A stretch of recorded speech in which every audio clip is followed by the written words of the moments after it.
Have you ever seen a do not enter sign and felt that little pull, that whisper in your brain asking, what's in there? It's human nature to be curious, to want to see what's hidden. But what if I told you some of the most forbidden places on Earth are locked down for a very good reason? They're not just restricted, they are lethally dangerous. These aren't just stories or legends, these are real locations where one wrong step could be your last. We're talking about places so deadly the governments have made it illegal to even try to visit. And today, I'm going to take you to 10 of the most dangerous off-limits places on the entire planet. We're going to explore them together, but from the safety of your screen, because actually, going there could get you killed. I've spent thousands of hours researching these locations, and what we've found is absolutely insane. You are not going to believe these places actually exist. We're going to see everything from islands completely covered in venomous snakes to places so radioactive they can kill you in minutes. This is a journey into the world's most extreme and forbidden territories. I'm going to show you exactly why you should never, ever visit these 10 places.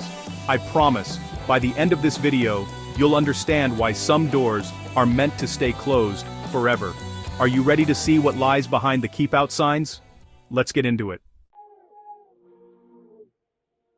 First up, we're flying to Hawaii, to the island of Oahu. Hidden in the Ko'olau Mountains is a place that looks like it's straight out of a movie, the Haiku Stairs, also known as the Stairway to Heaven. It's this insane series of 3,922 steps, climbing straight up a mountain ridge, disappearing into the clouds. It was originally built by the US Navy during World War II to access a radio station at the top. The views from up there are supposed to be some of the most breathtaking on Earth. A panoramic vista of the entire island. It's easy to see why thousands of people have been drawn to this epic, almost mythical-looking climb. It's the ultimate Instagram photo, the ultimate adventure story. But here's the catch. Climbing these stairs is completely illegal, and for a very good reason. The stairs are old, rusted, and incredibly dangerous. Large sections are damaged, with steps missing or railings that have crumbled away. The weather on the ridge can change in an instant, going from sunny to a torrential downpour with zero visibility. People have gotten seriously injured falling from the slippery broken steps. Security guards patrol the base 24/7, and you can face a $1,000 fine and even jail time just for attempting the hike. The local community is also fed up with trespassers causing problems in their neighborhoods to access the illegal trailheads. The danger isn't just hypothetical, it's tragically real. One of the most haunting stories is that of Dalen Mokpua, a young man who went missing in 2015. He told his family he was going to hike the stairway to heaven. He sent them photos from the trail, showing the incredible views, but then he just vanished.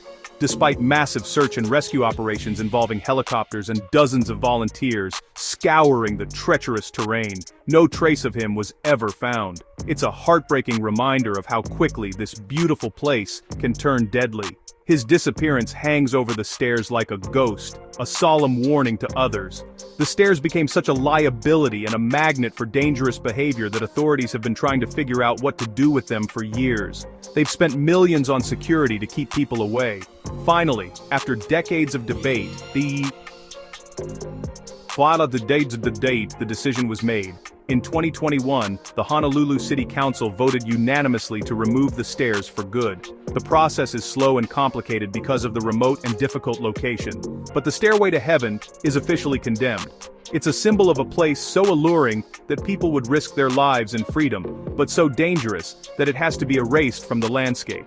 So while you might see incredible photos online from people who broke the law to get there, remember the hidden dangers and the stories of those who didn't make it back. The Stairway to Heaven is a perfect example of a place that's best viewed from a distance. The beauty is undeniable, but it hides a very dark and treacherous secret. It's a climb that, for some, has led not to heaven, but to a mysterious and tragic end. It's number 10 on our list of places you should never, ever visit.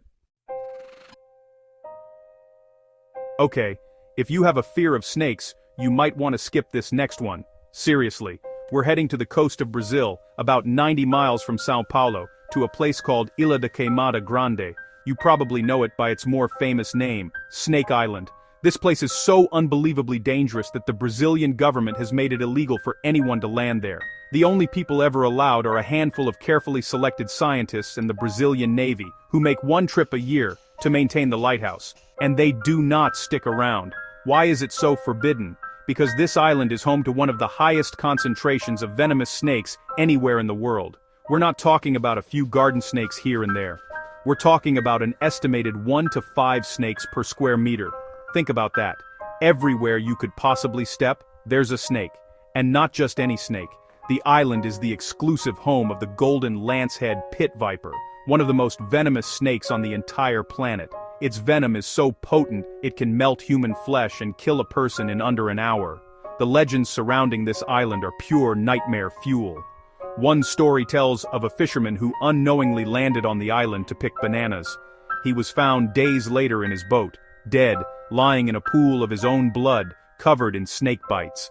Another local legend claims the last lighthouse keeper and his entire family died when a group of golden lanceheads slithered into their home through the windows. These stories have been passed down for generations, serving as a terrifying warning to anyone who might think of setting foot on Queimada Grande. So how did this island become the world's deadliest serpentarium?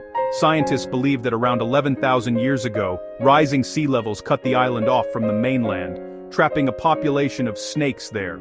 With no ground-level predators, the snakes multiplied at an insane rate. Their main food source became migratory birds that would rest on the island.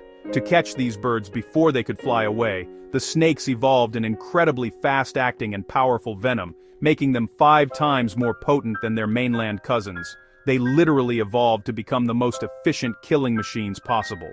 Today, the island is a living laboratory for scientists studying venom, but it remains a place straight out of a horror movie. The sheer number of deadly vipers makes every single step a life-or-death gamble. The Brazilian government's ban isn't just a suggestion, it's a law designed to prevent certain death. Snake Island isn't an adventure spot, it's a fortress of nature where humans are not welcome. It's a place where the ground itself is alive and wants you gone. For our next stop, we're going from a natural fortress to a man-made one. We're in the middle of the Nevada desert, at a place that for decades, the US government claimed didn't even exist, Area 51. This top-secret military base has been the subject of countless conspiracy theories involving crashed UFOs, alien autopsies, and reverse-engineered alien technology. While those stories are fun, the reality of Area 51 is deadly serious. The one thing that isn't a theory is that trying to get inside will have extreme consequences. The entire facility is surrounded by a perimeter marked with stern, unambiguous warning signs. These signs don't just say, "No trespassing." They explicitly state that security is authorized to use deadly force against anyone who crosses the line. This is not a bluff. The base is patrolled by heavily armed guards, known colloquially as camo dudes, in white pickup trucks. They are supplemented by motion sensors, cameras, and constant surveillance from the air. They can see you long before you can see them. There are numerous documented cases of people who have tested these boundaries and faced the consequences. In 2019, during the Storm Area 51 internet phenomenon, a Dutch YouTuber and his friend tried to get close to the perimeter. They were arrested miles inside the restricted zone and sentenced to jail time.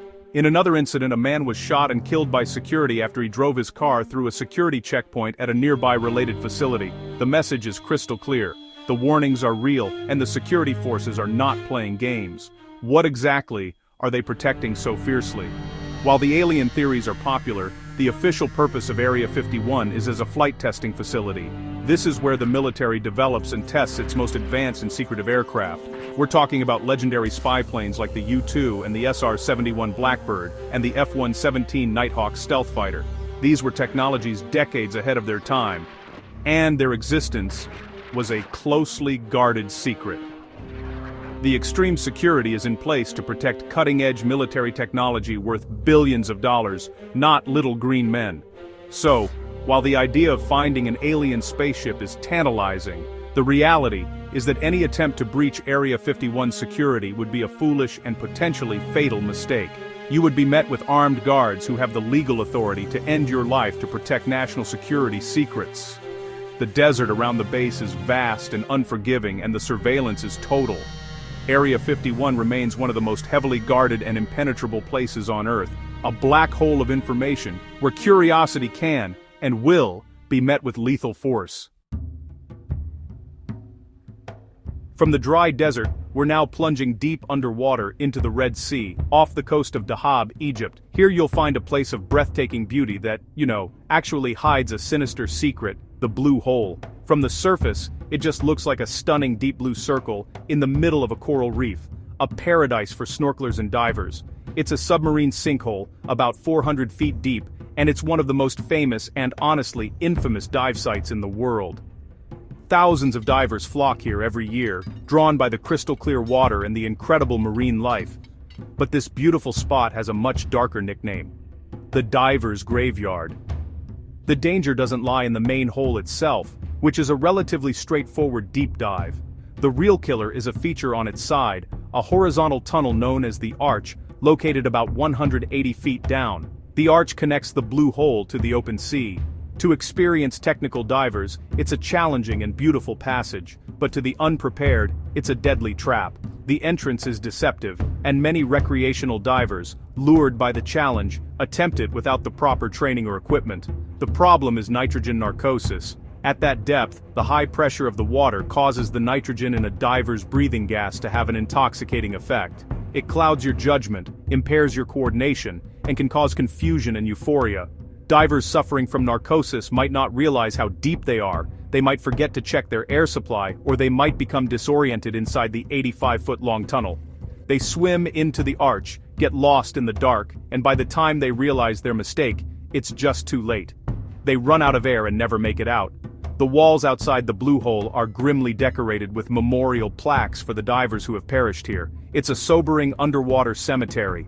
Estimates of the death toll vary, but it's believed to be well over 150, possibly more than 200 divers, making it the deadliest dive site on Earth.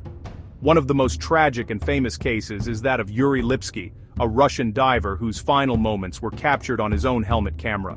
The footage shows his descent, the onset of narcosis, his panic, and, sadly, his eventual death on the seafloor.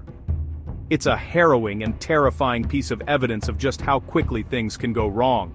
Despite the known dangers and the countless deaths, the allure of the blue hole and its arch remains strong. The Egyptian authorities have tried to improve safety, but the site is difficult to police. For many, the challenge is just too tempting. It's a stark reminder that even the most beautiful places in nature can have a deadly side. The blue hole is a siren's call for divers, a beautiful abyss that has claimed so many lives, cementing its reputation as a place you should admire from the surface, but never underestimate. Our next location is a place where time stopped on April 26, 1986. We're going to the Chernobyl exclusion zone in Ukraine. This 1,000 square mile area was cordoned off after the catastrophic explosion of the number 4 reactor at the Chernobyl nuclear power plant. The disaster released 400 times more radiation than the atomic bomb dropped on Hiroshima, forcing the evacuation of over 350,000 people. At the heart of the zone is the ghost city of Pripyat, once home to 50,000 people, now left to decay. The primary danger in the exclusion zone is, of course, the radiation. It's an invisible, silent killer. While levels have decreased significantly in many parts of the zone, allowing for short, guided tours, there are still hotspots with dangerously high levels of radiation. Stepping in the wrong place, picking up a contaminated object, or even kicking up radioactive dust can have serious health consequences, increasing the risk of cancer and other illnesses. The reactor itself is now covered by the new safe confinement arch, but the radioactive material inside will remain deadly for thousands of years. Despite the danger, the zone has a powerful, haunting allure. It's a real-life post-apocalyptic landscape. Pripyat is a Soviet city frozen in the 1980s.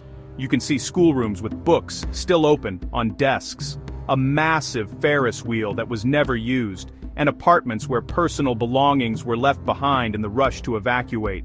This eerie, decaying world has attracted a new kind of trespasser, illegal explorers known as stalkers. They sneak into the zone to spend days or even weeks exploring the abandoned buildings, seeking thrills and a sense of adventure in a place where nature is reclaiming a human city. But this is an incredibly dangerous game. These illegal stalkers navigate without Geiger counters, which measure radiation levels. They drink from contaminated streams and sleep in radioactive buildings. They risk encounters with wild animals, like wolves and wild boar, that have returned to the area. But the biggest risk is the radiation they can't see or feel.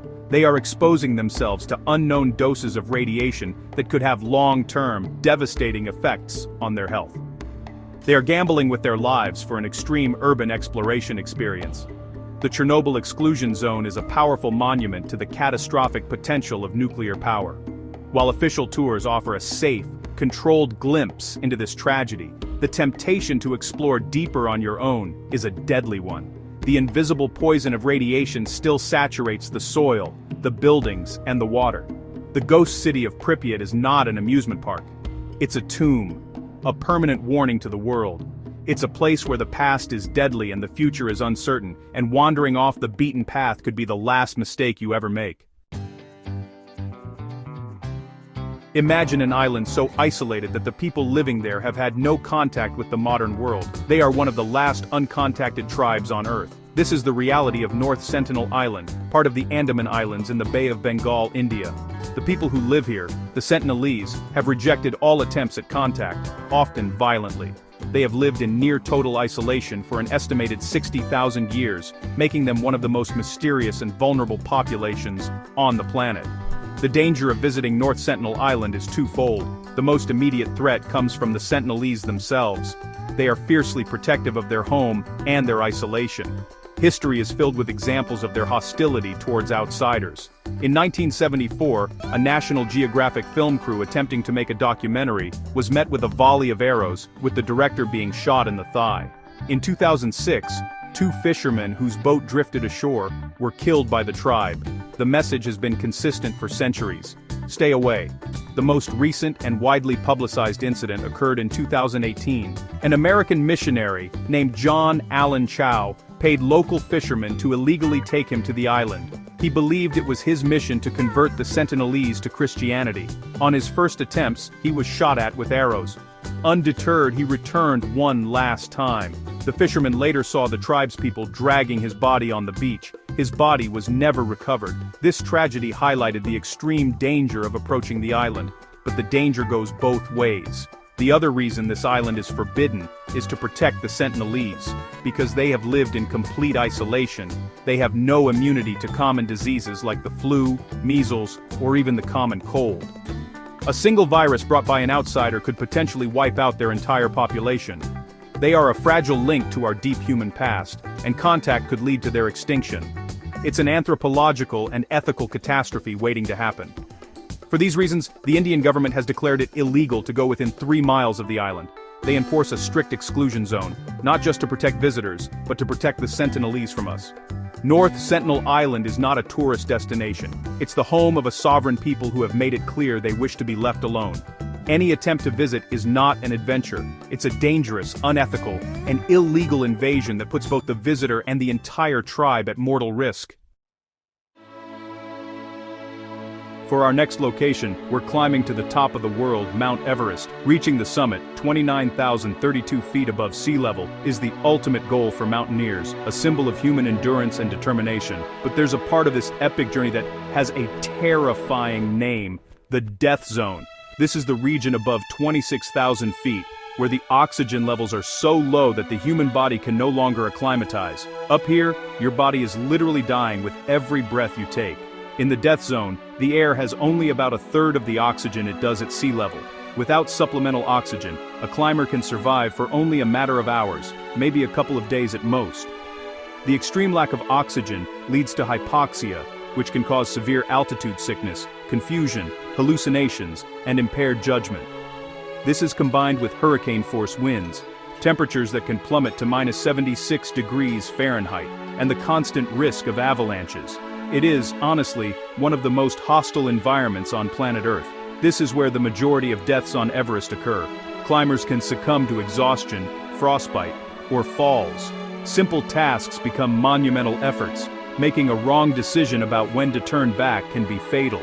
And when someone dies in the death zone, recovering their body is incredibly difficult and dangerous. The cost can run into the tens of thousands of dollars, and it puts the lives of the recovery team at extreme risk. So, the grim reality is that most bodies are simply left where they fell.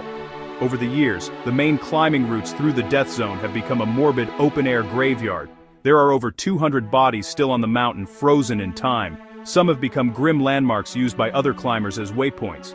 The most famous was a body known as Green Boots, believed to be an Indian climber who died in 1996. For nearly 20 years, climbers on the main northeast ridge route had to step over his body, which lay in a small rock cave.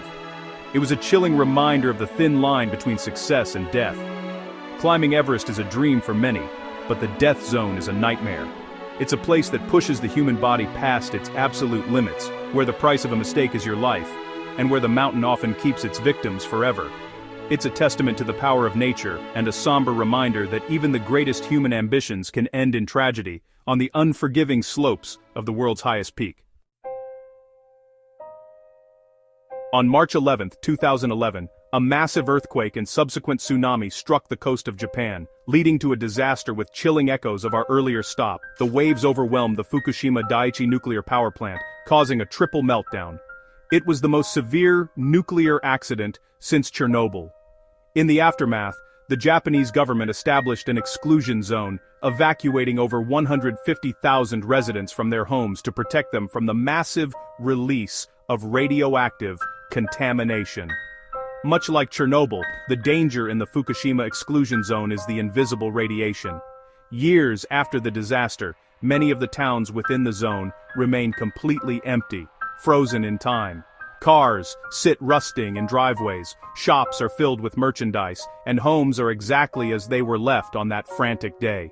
While a massive multi-billion-dollar cleanup effort has allowed some residents to return to the outer areas of the zone, the most contaminated, difficult-to-return zones remain strictly off-limits to the public. Entering these areas without authorization is not only illegal, but extremely hazardous. The radiation levels in some hotspots are still high enough to pose a significant health risk with prolonged exposure. The ground, the buildings, and the forests are contaminated with radioactive particles like cesium-137. The cleanup process is painstakingly slow and complex. Workers in full protective gear methodically scrape away topsoil and wash down every single surface, but decontaminating an entire landscape is a monumental, decades-long task. The area is also a strange and surreal place where nature is running wild. The empty towns are being reclaimed by plants and animals. Wild boar, monkeys, and other wildlife now roam the deserted streets. Some studies have looked into the effects of the radiation on the local flora and fauna, finding genetic mutations and other abnormalities. It's a living experiment on the long-term consequences of a nuclear disaster, a haunting look at a world without people, but with a lingering, poisonous legacy. The Fukushima exclusion zone stands as a stark, modern reminder of the fragility of our technology in the face of nature's power. It's a landscape of loss, where tens of thousands of people lost their homes and communities forever. Exploring the abandoned towns might seem like a fascinating adventure into a post-apocalyptic world, but it's a world contaminated with a silent, persistent poison. It is a place of profound sadness and a very real, invisible danger that will persist for generations to come. Our next destination looks like something from another planet. We're in northern Tanzania, at Lake Natron. This is one of the most serene and visually stunning bodies of water in Africa, but it holds a deadly secret. The lake is famous for its eerie, blood-red color, caused by microorganisms that thrive in its unique conditions. But beneath that beautiful surface lies a chemical cocktail so caustic and deadly that it can kill and preserve animals that come into contact with it. The water in Lake Natron is what's known as a soda lake, meaning it's extremely alkaline. Its alkalinity can reach a pH level of over 10.5, which is almost as alkaline as ammonia. The water is also incredibly salty and can reach temperatures of up to 140 degrees Fahrenheit. This extreme environment is created by the sodium carbonate and other minerals that flow into the lake from the surrounding hills and the nearby Oldoinyo Lengai volcano. This unique volcano is the only one in the world that erupts nitrocarbonatite lava, which is rich in the very chemicals that make the lake so deadly. What happens to animals that aren't adapted to this harsh environment is the stuff of nightmares. If birds or other animals accidentally fall into the lake, the super alkaline water acts like a corrosive poison. It can burn their skin and eyes. But the most bizarre effect is what happens after they die. The high concentration of sodium carbonate acts as a fantastic preservative, just like the salts used by the ancient Egyptians for mummification. The dead animals are calcified, essentially turned into stone-like statues. Photographer Nick Brandt captured this phenomenon in a famous series of haunting images.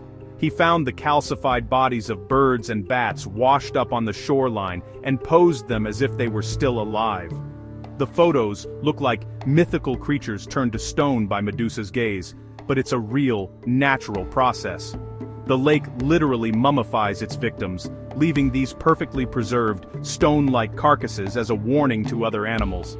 Despite its deadly nature, the lake is not entirely lifeless. It's the single most important breeding ground for lesser flamingos in the entire world.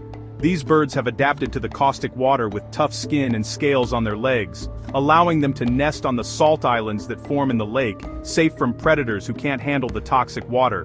But for almost every other living thing, Lake Natron is a beautiful, surreal, and deadly trap. It's a place where the water will literally turn you to stone. For our final and most extreme location, we're traveling to a place often called the cruelest place on Earth.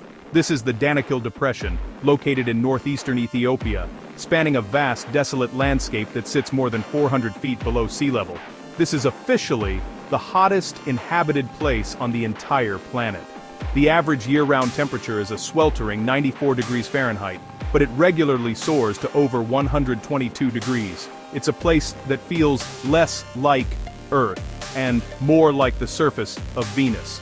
The Danakil Depression is a geological battlefield. It sits at the junction of three tectonic plates that are actively pulling apart, creating a landscape of volcanoes, fissures, and constant seismic activity.